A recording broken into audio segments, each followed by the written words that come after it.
Hola amigos, parantos, kumaha damangos. Kali ini gue Ega bakal nemenin kalian buat ngerekap salah satu series Donghua yang pastinya sangat seru. Gimana, udah pada nonton video yang Mirror the Two Cities season 1 kemarin? Buat season 2 nya kita skip dulu ya, soalnya belum rilis kelanjutan ceritanya. Karena channel ini bakal banyak review seri-series Donghua yang statusnya masih ongoing, maka kita bakal ngacak-ngacak nih review filmnya, nggak berurutan gitu. Tapi nanti kalau videonya udah banyak, kita bakal bikin playlist ya per judul film, biar kalian gak bingung nyari-nyari kelanjutan ceritanya. Oh iya, kemarin juga ada requestan dari akun Rafaka yang minta kita review alur cerita Solen nih. Buat series itu, kita belum bisa bikin alur ceritanya kayaknya. Kenapa? Karena Solen udah terlalu banyak yang review guys. Channel-channel gede lagi. Apalah dayaku channel kecil gak berfaedah gini. Makanya buat season G kita skip dulu season 2 nya karena ternyata udah ada yang review duluan juga. Tunggu, Rafaka ya namanya. Kayaknya kenal nih sama namanya. Anak temen gue nih kayaknya. Gimana, papa sehat?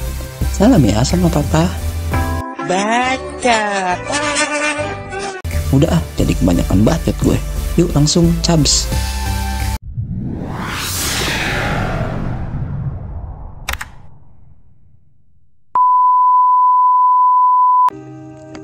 Film dibuka dengan memperlihatkan seorang pria yang dimasukkan ke dalam sebuah kendi. Itu kendi apa gentong sih namanya? Ya udahlah, anggaplah kendi. Pria di dalam kendi itu dibawa oleh beberapa prajurit ke hadapan seorang pria yang mempunyai tanda merah di dahinya. Ternyata si pria dalam kendi merupakan guru dari pria dengan tanda merah tersebut. Dulu si pria tanda merah yang bernama Luo Binghe, kita panggil aja Luo ya, adalah anak yang ditemukan hanyut oleh seorang wanita di sebuah sungai. Setelah kematian ibu angkatnya, si Luo ini pergi ke puncak Qingjing untuk belajar bela diri di faksi Gunung Chengqiong pada seorang master bernama Shen Qingju yang kita sebut aja dengan panggilan Shen. Tapi nyatanya si Shen ini orang jahat, bahkan dia cemburu waktu murid perempuan kesayangannya suka sama si Luo. Dia akhirnya nyiksa si Luo, bahkan sampai didorongnya si Luo ini ke tebing berapi.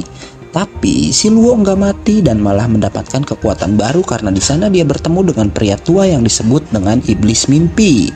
Si Iblis Mimpi mengajarkan kultivasi sama Luo sampai dirinya jadi sakti dan mempunyai segel iblis di dahinya.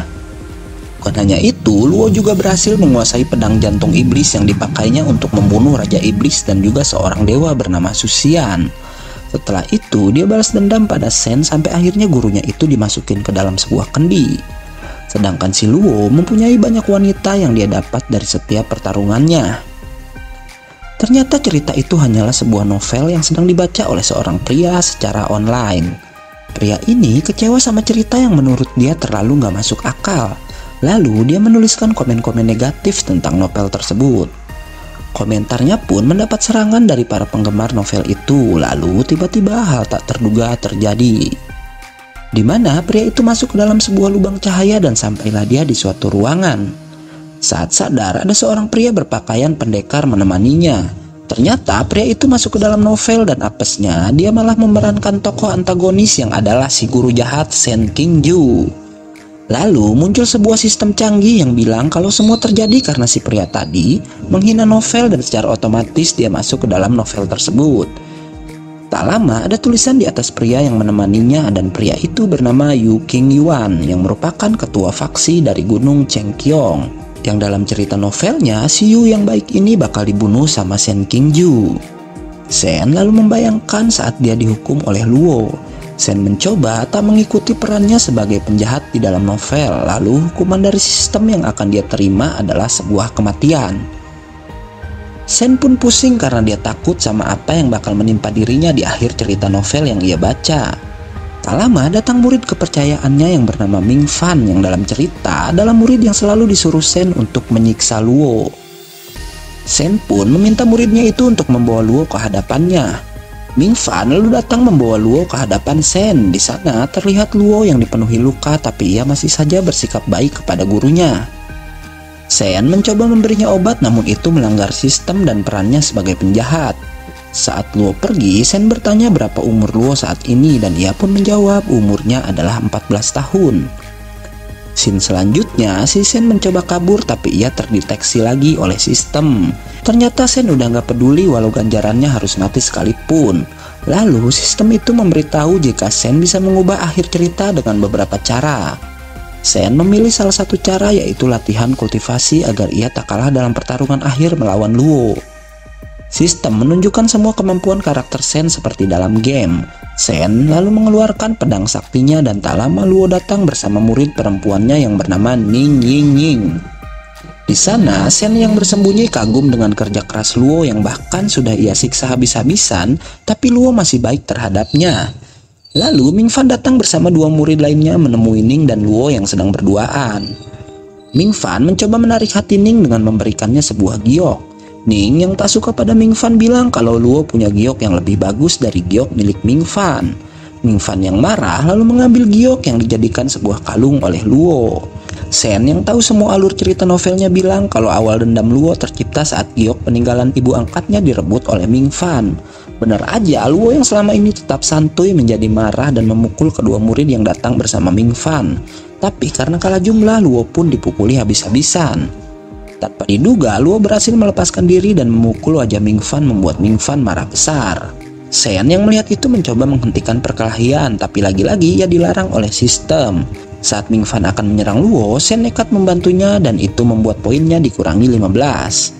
Perbuatan Sen membuat Ming Fan makin marah, tapi lagi-lagi Sen membantu Luo dengan menyerang Ming Fan dan teman-temannya sampai si Ming Fan kabur. Karena perbuatannya, Sen dikenakan pelanggaran serius dan kali ini dia harus kehilangan 60 poin. Tapi saat Sen menemukan giok milik Luo yang hilang, tanpa sadar ia sedikit mengubah plot ceritanya dan poinnya pun ditambah 10. Saat Sen sedang sendirian memandangi giok milik Luo, ia lalu didatangi oleh Yu yang memberikannya misi untuk pergi ke kota Suangsu guna membongkar kasus pembunuhan berantai di kota tersebut. Seperti dalam game, sistem lalu muncul dan memberikan misi yang sama dengan dua pilihan untuk menolak atau menerima misi. Sen yang takut mencoba menolak misi, namun ternyata misi tersebut tak bisa ditolak. Sen pergi ke kota dengan beberapa muridnya. Dalam perjalanan, Ning mengadu kalau Min Fan dan murid lainnya menindas Luo yang disuruh berlari sampai ke kota. Sen lalu mengajak Luo untuk naik kereta kuda bersamanya. Sistem pun mendeteksi adanya pelanggaran dan akan mengurangi poin Sen. Tapi Sen yang pintar bilang kalau ia melakukan itu bukan untuk membantu Luo, melainkan mengabulkan permintaan Ning yang adalah murid kesayangannya. Sistem yang bingung akhirnya tidak jadi mengurangi poin Sen. Tapi lucunya saat di kereta kuda, Sen memberi obat pada Luo membuat Luo senang dan mereka pun tersenyum satu sama lain. Ternyata senyuman Sen merupakan sebuah pelanggaran dan akhirnya poinnya pun dikurangi oleh sistem. Sesampainya di kota, mereka disambut oleh pria bernama Chen Dimensionnya bersama dengan selirnya yang bernama Die Chen bercerita kalau dua selirnya yang lain hilang dan juga di sana telah jatuh 9 korban yang mati dikuliti oleh pelaku pembunuhan. Sen lalu menyuruh Ming Fan untuk menyelidiki kasus tersebut dan Ming Fan pun pergi ke sebuah makam milik seorang selir dan menempelkan sebuah kertas mantra di sana. Sementara di kota, Luo yang jalan berdua dengan Ning masih mengingat saat Sen memberi sebotol obat padanya. Hingga tak lama, penduduk berlari ketakutan karena di sana ada monster dengan sosok asap hitam yang kemudian mendekati Luo dan juga Ning. Asap hitam itu lalu membawa Ning pergi sementara Luo tak tinggal diam dan mencoba melawan sang monster. Tapi Luo yang masih lemah harus kalah hingga Ning pun lenyap bersama sang iblis. Di kediaman Tuan Chen, Ming Fan melapor jika tanah di sekitar makam sudah tercemar oleh aura iblis. Tak lama, Luo datang dan berkata kalau cewek tadi yang ternyata panggilannya Ying Ying bukan Ning. Subtitlenya ternyata Ying Ying guys. Tanggunglah Ning aja ya. Melapor pada Sen jika Ning diculik oleh iblis. Sen lalu menyuruh para muridnya untuk menyelamatkan Ning. Sen meminta Luo untuk mengantarnya ke tempat iblis itu menculik Ning. Sampainya di kota, Sen melihat asap hitam yang melintas dan kemudian mengejarnya hingga sampai di depan toko bedak. Sen yang kesulitan karena aura monster tersamar dengan bau bedak, lalu ditawari mode mudah dengan membayar 100 poin pada sistem. Sen yang gak mau susah memakai mode mudah dan tiba-tiba aura iblis terlihat jelas di hadapannya. Sen dan Luo mengikuti aura itu dan ternyata aura iblisnya menuju kediaman Tuan Chen. Saat mereka lengah, tiba-tiba asap hitam menyerang membuat guru dan murid itu pingsan seketika. Saat tersadar, Sen dan kedua muridnya diikat dalam sebuah ruangan. Tak lama, asap hitam muncul dan bangga karena ia bisa menangkap Sen yang cukup terkenal. Saat si iblis ngebacot tentang klan iblis yang akan menguasai dunia manusia, Sen dengan pintar menebak kalau iblis itu adalah Die-Er, selir Tuan Chen yang ikut menyambut ketika Sen tiba di mansion itu. Iblis itu berubah dalam wujud Die-Er yang ternyata Die-Er yang asli telah tewas dan kulitnya diambil oleh si iblis. Bukan tanpa alasan, iblis itu membunuh dan mengambil kulit manusia dan menyerap energi yang ia bunuh. Ternyata iblis tersebut gagal dalam proses kultivasi dan ia butuh energi manusia untuk bertahan hidup. Saat si iblis akan membunuh Ning, Sen bilang kalau ia mau bertahan lama, maka iblis tersebut harus menghisap manusia yang memiliki energi emas. Tanpa Sen sadar, satu-satunya orang dengan energi emas di sana adalah dirinya sendiri. Membuat sang iblis mengganti target dan dia mencoba membunuh Sen. Sen yang sedikit licik bilang kalau Luo memiliki energi yang lebih hebat karena memang dia adalah tokoh utama di novel ini. Iblis yang bodoh percaya begitu saja dan saat ia akan membunuh Luo, tiba-tiba petir menyambar dan si iblis pun tertimpa pilar yang roboh. Semua itu memang rencana Sen karena ia tahu jika tokoh utama tidak mungkin mati dalam cerita ini. Iblis itu ternyata belum mati. Ia marah-marah karena mengira kalau Sen yang menyerangnya dari belakang. Tanpa si iblis sadar, Luo bisa membuka ikatannya dan lalu ia membuka ikatan Sen juga. Sen yang telah terbebas langsung menghajar si iblis dengan satu kali serangan saja, membuat sang iblis terpental sangat jauh. Sen lalu mengatakan hal-hal bohong yang membuat Luo semakin kagum kepadanya. Tapi karena itu ia mendapat banyak tambahan poin dan sebuah bonus kalau karakter Sen yang ia perankan bisa ia mainkan sesuka hatinya. Saat kembali ke perguruan, Sen berkata pada Yu jika ia ingin bermeditasi selama 3 tahun. Dengan alasan itu ia lakukan agar lebih hebat dalam pertemuan para dewa yang akan datang. Sebelum meditasi, Sen menemui Luo yang sedang latihan dan memberi buku panduan untuk berlatih, membuat Luo sangat senang. Sesampainya di gua, Sen melihat ada bercak darah dan saat akan melakukan meditasi, tiba-tiba gua itu bergetar dan ia pun memeriksanya. Ia lalu melihat sebuah pedang dan ada orang di atas gua yang langsung menyerangnya dan part 1 pun selesai.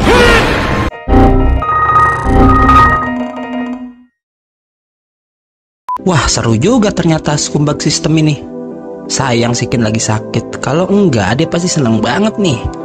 Buat temen-temen, mohon doanya supaya si Ken cepat sembuh ya. Dan kalau udah sembuh, kita siksa dia buat sendirian nge-review part 2-nya. Udah jangan banyak bacot lagi dah. Dan gak yakin Mupi pamit.